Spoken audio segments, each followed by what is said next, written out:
5. Književnost i oko nje. 24. Promocija zbirke pjesama Duška Nedovića. Izvor portal Radio Bijelo Polje, 27. septembar.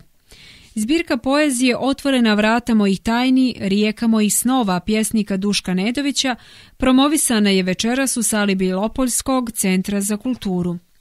Duška Nedovića do sada je bijelopoljska publika imala priliku da upozna kao sjajnog slikara, a večeras je svojom prvom zbirkom otvorio vrata svoje poezije. Zbirka Otvorena vrata mojih tajni, rijeka mojih snova zapravo je autobiografska i svako ko je pročita zapravo će upoznati Duška Nedovića. Pisao sam o svom životu, o mojim najmilijima, o mjestima koje sam posjetio i kao što i sam naslov kaže, ovo je zaista knjiga mojih tajni i snova koje sam otkrio svojim čitaocima, istakao je Nedović na večerašnjoj promociji. Kako je kazao, pisao je kao dječak, kasnije i kao student, ali nakon teške nesreće koju je doživio prestao je da stvara poeziju i da slika. Međutim, nakon nekog vremena uz podršku svojih prijatelja odlučio je da se vrati onome što voli i upravo su ga, kako je istakao, poezija i slikarstvo vratili u život.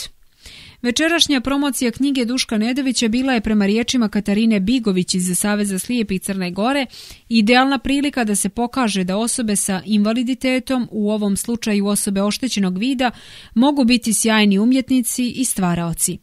Nama u Savezu izuzetna je čast što imamo književnike, istaknute pisce proze i poezije, a Duško je svakako jedan od njih. I drago nam je što smo mi bili inicijatori, uređivači i izdavači ove zbirke poezije, jer smo na taj način pokazali Dušku koliko zapravo on vrijedi, koliko vrijedi njegova poezija, podvukla je Bigović.